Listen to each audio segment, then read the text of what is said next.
Okay, so when I say American food, what's the first thing that pops into your head? Is it burgers, hot dogs, maybe a big slice of apple pie?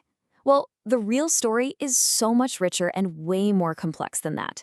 Today, we're going to peel back the layers on what Americans really eat. We're about to discover a cuisine that's defined not by just one single dish, but by centuries of change, emigration, and incredible innovation. So that's the big question, right? What actually is American food? Is it something that was invented right here? Or is it something that came from somewhere else and just kind of changed over time? Well, as you're about to see, the answer is a fascinating yes to all of the above. All right, let's get right into it. The absolute best way to understand American food is to think about this idea of the melting pot. And I'm not just talking about a social studies concept here. It is the perfect, and I mean perfect, description for our food culture. You've got all these different people, these unique cultures, and totally new ingredients, all coming together on a single plate. So here's our roadmap. We're going to start with a quick trip back in time to look at the history of American flavor. Then we'll jump into the modern culinary revolution. After that, we'll check out what the global kitchen looks like today. And finally, we'll take a little peek into the future to see what's next. So how exactly did America get its taste? Well, let me tell you, it did not happen overnight. Not even close.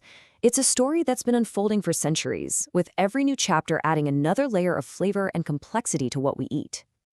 Let's just walk through this timeline to see how it all stacks up. I mean, it all started with Native Americans teaching the first settlers about local crops like corn and squash. Then, in the colonial era, you have these English food habits that start to change and become something uniquely American. But the 19th century, that was a real game changer. Huge waves of immigrants brought all kinds of new foods with them. And of course, technology played a huge part too.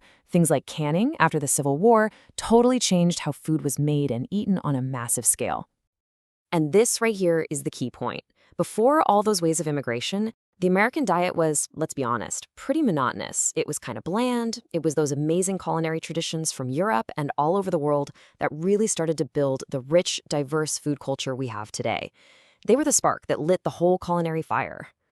You want a perfect early example of this fusion? Just look at Tex-Mex. It wasn't just Mexican food showing up in Texas. No way.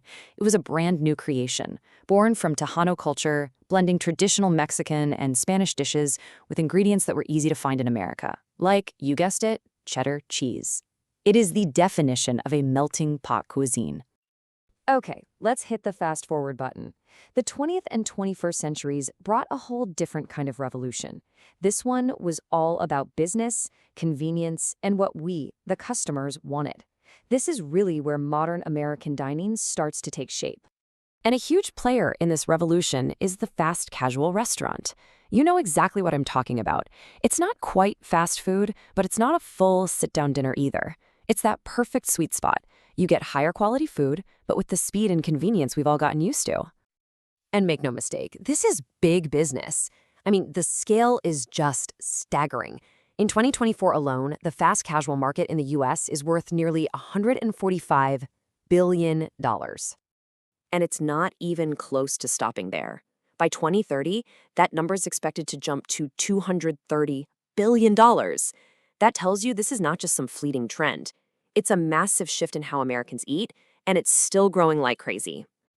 You know, this model also proved to be incredibly resilient.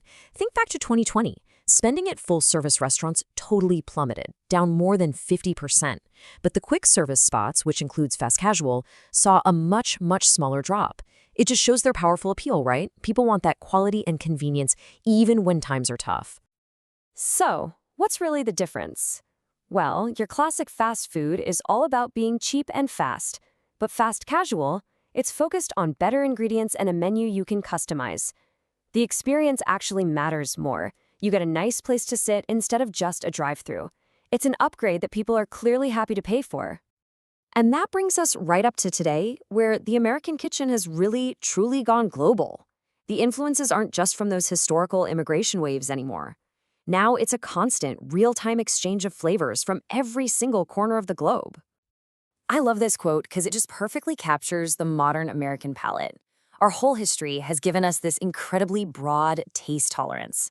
We're adventurous, we're curious, and we have more culinary options available to us than almost anywhere else on Earth. And this adventurous spirit, you can see it perfectly in what's known as New American cuisine. This is kind of the high-end version of the melting pot idea. It's all about using fresh, local stuff, but then deliberately mixing in techniques and flavors from Asia, Latin America, the Mediterranean, you name it. So what's driving all this? Honestly, it's like a perfect storm of factors. You've got international chefs bringing authentic flavors right to our cities. You've got cultural exchange programs opening the door for new ideas. All of this leads to this creative explosion in fusion cooking where chefs can just experiment. And underneath it all, you have us, the customers, asking for more sustainable and healthy options, which pushes the entire industry forward. So the story of American food is just one of constant change, which leads to the big question, where are we headed next? Well, if you look at the data, it gives us some pretty clear clues about the future of the American plate. The things driving the change are crystal clear. It's about demographics and our values.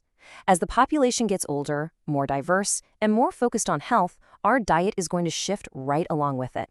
This evolution is far from over. And the data from the USDA paints a really clear picture. Their projections show that we're going to be eating more fish, poultry, fruits, vegetables, and nuts. At the same time, we're expected to eat less beef, pork, milk, and cheese. It points directly to a future where our diet is lighter, healthier, and has a lot more plants on the plate. So the plate of tomorrow is pretty clear. It's going to be all about sustainability and where our food comes from. It's going to be shaped by our health and our desire for more plant-based foods. And you know what? It's still going to be exciting because that amazing culinary innovation and global fusion, that's not going anywhere. So, if there's one thing you take away from all this, it's this. American food has never been a static thing. It's a living, breathing story of constant reinvention. It's grown from a simple melting pot into this dynamic global kitchen that really reflects the changing face of America itself. And that leaves us with one last question to chew on. With all these global flavors and local ingredients mixing together faster than ever, what do you think the American plate is going to look like in another 20 years? The possibilities, well, they're pretty much endless.